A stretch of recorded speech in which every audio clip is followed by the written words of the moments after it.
Hello दोस्तों। तो हम इस पाठ की शुरुआत में देखते हैं कि किसी की तलवार से काफ़ी सारे खून बह रहा होता है और हमें अगले सीन में दिखाया जाता है कि कोई बहुत सारे मॉन्स्टर को एक साथ मार रहा होता है और तभी हमें दिखाया जाता है उस मॉन्स्टर को मारने वाले इंसान को। वो इंसान एक आउल मॉन्स्टर के सामने खड़ा होता है। तभी अगले सीन में वो आदमी उस मॉन्स्टर को देखता है और बड़ी ही तेज रफ्तार के साथ उस मॉन्स्टर को बीच में से अपनी तलवार की मदद से काट देता है। और इसी के साथ हमें दिखाया जाता है उस आदमी ने बहुत सारे मॉन्स्टर को वहाँ पर काट कर रखा होता है और बड़ी ही बेरहमी से मारा होता है। तभी एक मॉन्स्टर कहता है कि कोई इंसान इतने सारे डीमन मॉन्स्टर को एक साथ कैसे मार सकता है। तभी हमें उस इंसान से इंट्रोडक्शन कराया जाता है और हमें बताया जाता है कि इसे द इमोर्टल क्रो रेविन वोल्ट कहा जाता है। और हमें इसी के साथ आगे बताया जाता है और जो वो इंसान है जो डीमन प्रोटेक्टर वॉरियर के नाम से जाना जाता है। और वो अपनी तलवार को ऊपर उठाता है और उस मॉन्स्टर को की गर्दन को बीच में से काट कर अलग कर देता है। और उसके बाद वो चैन की सांस लेता है और वो कहता है तो मैं अब इतनी दूर आ चुका हूँ। और वो कहता है बस 15 दिन की और बात है और अगर मैं किसी तरीके से 15 दिन और सरवाइव कर लूँ तो मैं अपनी आज़ादी को पा सकता हूँ। और वो कहता है मैं इस तरीके से इस नर्क से बाहर निकल सकता हूँ। तभी वो कहीं पर आता है और हमें बताया जाता है कि वो अपने डीमन क्रॉप्स कैंप में आया होता है। वहाँ पर बहुत सारे मॉन्स्टर हंटर दारू पीकर पड़े होते हैं और बहुत सारे स्लेव भी वहीं पर होते हैं। और वो कहता है अगर मैं अपने 10 साल पहले के दिनों को देखूं तो ये बहुत ज़्यादा मेरे लिए वो बेरहम थे इस डीमन क्रॉप में। और हमें बताया जाता है डीमन क्रॉप्स के लीडर को भी दिखाया जाता है। और फिर वो कहता है जिस भी इंसान को इस डीमन क्रॉप्स में भेजा जाता है वो यहाँ पर बहुत ज़्यादा कोई इज्जत या कोई सम्मान नहीं पाता। वो बस एक छोटी सी कैंप में काम करने वाले से उसकी ज़्यादा कोई औकात नहीं होता। अगर मैं आपको पर्सनली बताऊं तो यहाँ पर वो लोग आते हैं जो क्रिमिनल्स होते हैं या फिर स्लेव होते हैं। और वो बताता है अगर बुरी सी बुरी चीज़ अगर मैं बताऊं यहाँ पर बस अपनी ज़िंदगी के बारे में जो भी सोचता है उन्हें छोड़कर उन्हें कभी यहाँ पर नहीं भेजा जाता। यहाँ पर उन लोगों को भेजा जाता है जो अपनी ज़िंदगी को दांव पर लगा सकता है। और वो हमारा वोल्ट वहाँ से जा रहा होता है और हमारा रेवन वोल्ट वहाँ से जा रहा होता है। तभी उसके पीछे बैठे लोग बातें करते रहते हैं कि देखो ये साला हरामखोर एक बार फिर से बच गया। जितने भी लोग इसके साथ गए थे वो सभी के सभी मारे गए और अब ये बस अकेला ही वापस आया है।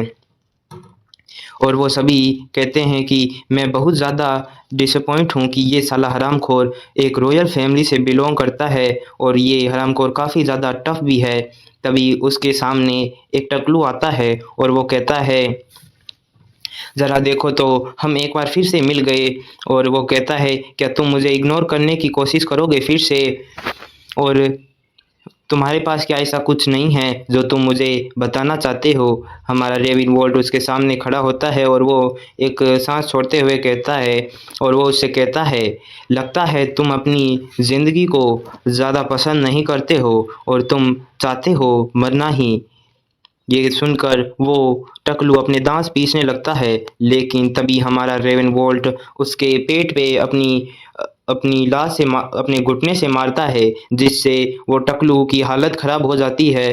तभी अपना रेवन वोल्ट अपनी तलवार निकालता है और उसके दूसरे साथी की गर्दन पर रख रख देता है जिससे उसकी गर्दन ज़रा सी ही कटती है और वो रेविनवोल्ट उसके तीसरे साथी के पास जाता है, जो काफ़ी ज़्यादा ये सब देखकर पहले ही डर चुका होता है। लेकिन हमारा रेविनवोल्ट उसे भी नहीं बख्शता और वो उसके सर को पकड़कर उसे बहुत ही तेज़ी के साथ ग्राउंड पर मारता है, जिससे वो तीसरा इंसान भी वहीं पर ढेर हो जाता है। और हम देखते हैं टकलू ये सब देखकर भी उसे गालियाँ निकाल रहा होता है। तभी हमारा रेविनवोल्ट उसके बहुत ही करीब से अपनी तलवार को निकालता है और वो उससे कहता है, अगर तुम मरना ही चाहते हो, अगर तुम इतनी तेजी से मॉन्स्टर के हाथों से पहले मेरे हाथ मरना चाहते हो, तो तुम मुझसे एक बार फिर से मिल जाना, मैं तुम्हारी ये इच्छा पूरी कर दूंगा। और ये कहकर हमारा रेविनवोल्ट वहां से जाने लगता है और हम देखते हैं वो टकला पीछे से कह रहा होता है, मैं इस बेइज्जती को हमेशा याद रखूंगा। और वो बताता है कि यहाँ पर लोग उसे रॉयल्टी के नाम पर इसी तरीके से हर बार चिढ़ाते रहते हैं और मैं सच बताऊँ तो मुझे अब इनकी ज़्यादा परवाह भी नहीं है। और वो कहता है, मेरे कई सारे साथी भी मेरे साथ लड़ते-लड़ते मारे गए, लेकिन मैं हर बार किसी न किसी तरीके से बच ही जाता था। और जो भी पर कहो कि ये लोग जो भी मेरे बारे में कहते हैं, ये कुछ ना कुछ सही तो है। और वो कहता है, मैं द वोल्ट हाउसहोल्ड फैमिली की रॉयल्टी के नाम से प्रसिद्ध हूँ और मैं एम्पायर के रेविनवोल्ट हाउसहोल्ड की फैमिली से बिलोंग करता था। और वो हमारी रॉयल्टी काफ़ी ज़्यादा फेमस थी अपनी रॉयल्टी के कारण एम्पायर में। पर सब कुछ बदल गया, मैंने सब कुछ खो दिया और हमें दिखाया जाता है वो अपने इस कैंप में ही होता है और वो अपने बारे में सोचने लगता है, जिसे उसे 10 साल पहले जंजीरों में जकड़ा होता है। और वो कहता है, ये सब 10 साल पहले हुआ था। और हमें दिखाया जाता है कि वोल्ट हाउसहोल्ड को जलाया जा रहा होता है और उसके आगे कोई चिल्ला रहा होता है कि इन साले हरामखोरों को लगा था कि ये एम्पायर के खिलाफ जा सकते हैं और उनके खिलाफ जाकर साजिशें कर सकते हैं, और आज देखो उनकी इन्हीं बेवकूफ़ियों के कारण उन्हें मौत का सामना करना पड़ा है।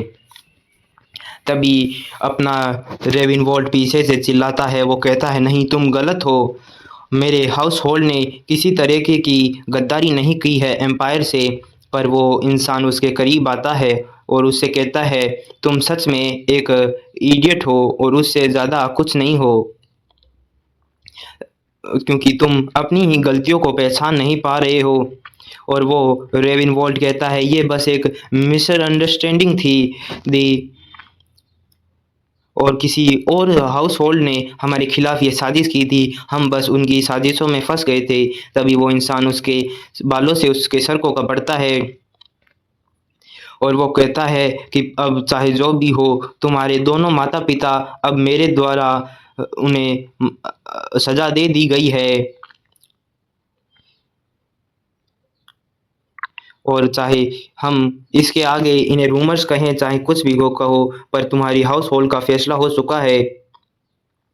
पर वो रेविन को कहता है कि मैं तुम्हें एक दूसरा ऑफर देता हूँ कि तुम, और वो कहता है, तुम्हें डीमंस के साथ 10 साल तक फाइटिंग करनी होगी, वो भी हमारे डीमन क्रॉप से।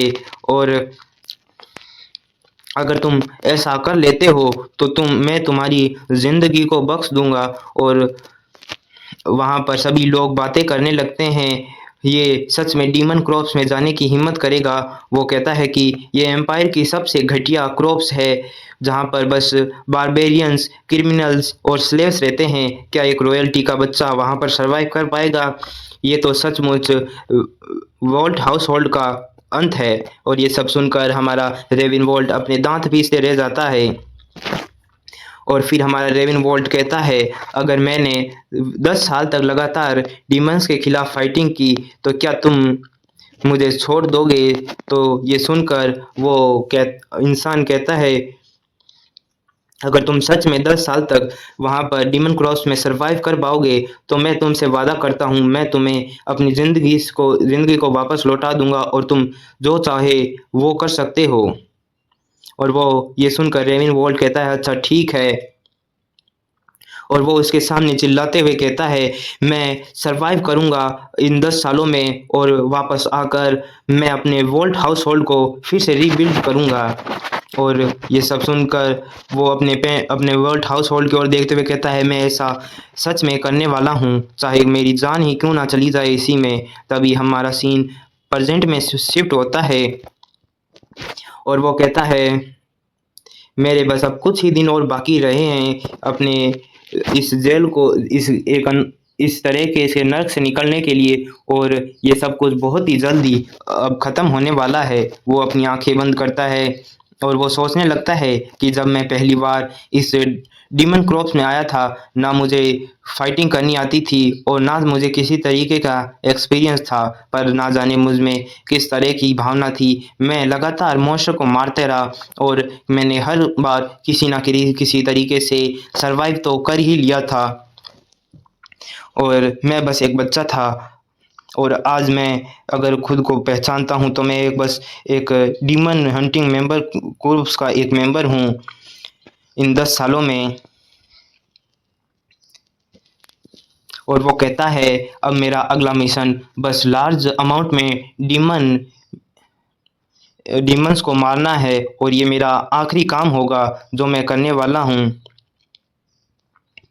और वो अपने टेंट से बाहर निकलते हुए कहता है बस ये मेरा आखिरी एक और पे कदम मुझे रखना है और इसके बाद में मैं जो चाहे वो करने के लिए अब पूरी तरीके से फ्री हो जाऊंगा और उसके बाद मैं अपने हाउस होल्ड को फिर से रीबिल्ड करूंगा। उसके बाद हमारा सीन कहीं और शिफ्ट होता है जहां हमें पेनड्रैगन हाउस होल्ड के एक जंगल एनकॉन फॉरेस्ट के बारे वहाँ पर दिखाया जाता है। वहाँ पर एक इंसान बहुत ही ज़्यादा घबरा रहा होता है कुछ देखकर, और फिर हमें अंधेरी रात में पेन ड्रैगन को दिखाया जाता है जो उसी इंसान के सामने खड़ा होता है। और वो ड्रैगन उस इंसान से कहता है मेरे राजा, आज अब हमारा समय हो गया है कि हम हमारे कॉन्ट्रैक्ट को साइन करें। और हमें उसके राजा को दिखाया जाता है जो एक बच्चे के सिवा कुछ नहीं दिख रहा होता है। और दोस्तों इसी के साथ हमारा ये चैप्टर समाप्त होता है। तो दोस्तों अगर हमारे चैनल पर नए हैं तो हमारे चैनल को सब्सक्राइब करना ना भूलें।